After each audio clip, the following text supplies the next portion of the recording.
आप कल तक देख लीजिएगा, कोई फैसला नहीं होगा। अंतोगत्वा फैसला यही होगा कि अभी हम कुछ दिन तक वेट एंड वॉच करेंगे।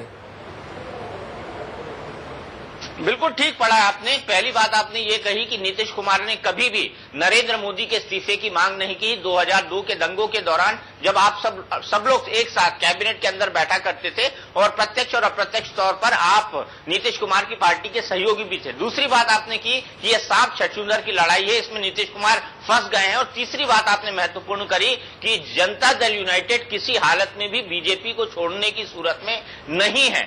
क्या आपको नहीं लगता कि कांग्रेस भी उनको दाने डाल रही है? कांग्रेस के साथ भी कहीं ना कहीं वो टच में है।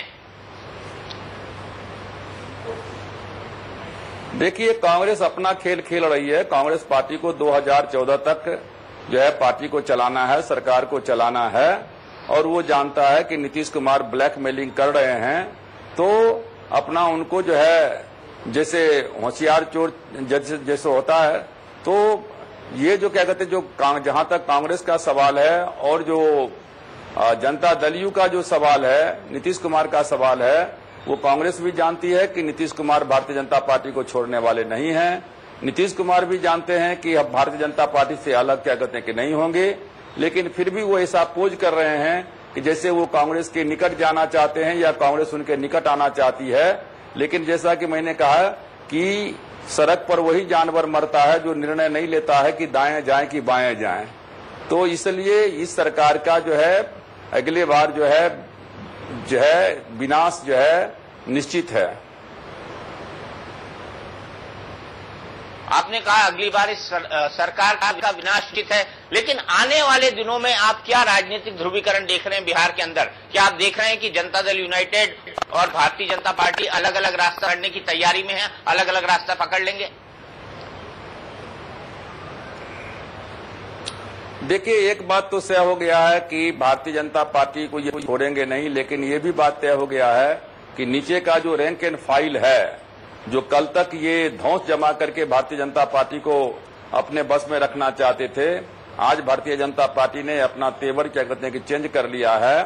और ये जैसा कि मैंने कहा कि ये भारतीय जनता पार्टी को छोड़ेंगे नहीं, और हमको पूरा का पूरा उम्मीद है कि जितने जो सेकुलर फ्रंट हैं, जिसमें कांग्रेस पार्टी भी है, आरजेडी भी है, लोजपा भी है, सब लोगों को एक मंच पर क्या कहते हैं कि आना चाहिए, और हो सकता है कि आएंगे भी। मैं कांग्रेस की तरफ से अभी कुछ नहीं कह सकता हूं, लेकिन हमको पूरा का पूरा विश्वास है कि सेकुलर फ्रंट एक साथ मिलकर के चुनाव लड़ेगी। ये चुनाव के बाद ये कांग्रेस को या दूसरे लोगों को बतलाने की कोशिश करते होंगे कि हम चुनाव के बाद जो है इतना सीट लाएंगे, इतना सीट लाएंगे, हम आपके साथ में रहेंगे, हम उनके साथ में रहेंगे। लेकिन राजनीति में सब खिलाड़ी है, राजनीति में सब अपना दांव पेच जानता है, इसलिए कांग्रेस को भी मालूम है कि ये कौन चाल खेल रहे हैं। तो यदि ये हाथी का चाल चलते हैं तो कांग्रेस भी घोड़ा का चाल चलना जानती है कि अढ़ाई घर देकर के कैसे मात किया जाता है। नहीं, आपने कहा आप सेक्युलर फ्रंट बनाना चाहते हैं, तो सबसे पहले तो आपको नीतीश कुमार को लेना चाहिए ना, क्योंकि उनसे बड़ा सेक्युलर तो बिहार में कोई है नहीं। और देखिए मोदी को किस तरह से खिलाफत कर रहे हैं वो। नहीं, देखिए नरेंद्र मोदी नीतीश कुमार से ज्यादा कॉमनल कोई हो ही नहीं सकता है।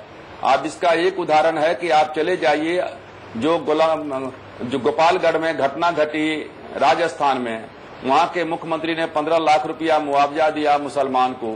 जिन लोगों ने गोली चलाया उन पुलिस अफसर को उन्होंने गिरफ्तार किया, उनको सीबीआई की जांच सौंपी। और ठीक उसी तरह की घटना जो है बिहार में, यहाँ अररिया में हुई, फारबिसगंज में। फारबिसगंज के बगल में भजनपुरा एक गांव है, वहां एनडीए के एमएलए हैं, उन्होंने उनका नाम से इन्होंने जो है जमीन जो है बियारा के नाम पर दे दिया, उसके बेटे के नाम पर।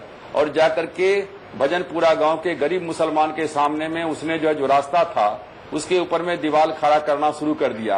लोगों ने जब विरोध किया तो गोली चलाई गई, और आपके तमाम चैनल ने दिखलाया, नेशनल और प्रांतीय चैनल ने, कि किस तरीके से एसपी के सामने पुलिस वाले उछल उछल के गोली मारने के बावजूद भी मुसलमान नौजवान का मुंह कुचल रहे थे। इतनी सारी घटनाएं हुई। हम लोग राष्ट्रपति से मिले, प्रधानमंत्री से मिले, होम मिनिस्टर से मिले, ह्यूमन राइट्स के कमीशन के चेयरमैन से बालाकृष्णन से मिले, माइनॉरिटी कमीशन के चेयरमैन से मिले, माइनॉरिटी कमीशन का चेयरमैन वहां गया, ह्यूमन राइट्स वहां गया। 10 बार माइनॉरिटी कमीशन के चेयरमैन ने लिखा और इन्होंने दिखलावे के लिए कह दिया कि एक हम जांच आयोग बनाते हैं, और उसकी आज तक कभी 3 जून 2011 की घटना है और आज तक उसकी बैठक ही क्या कहते हैं कि अभी तक शुरू नहीं हुई है। और नतीजा है कि जो मुस्लिम मारे गए थे उन्हीं के परिवार के लोगों को, गांव के लोगों को जो है बलवाई के आरोप में, दंगाई के आरोप में 50 लोगों के खिलाफ में वारंट जारी कर दिया। वो गांव छोड़ करके भागे हुए हैं, किसी को मुआवजा तक नहीं दिया। तो ये किस रूप में सेकुलर हैं? ये सेकुलर नहीं है। इनसे ज्यादा कॉम्युनल कुछ हो ही नहीं सकता है।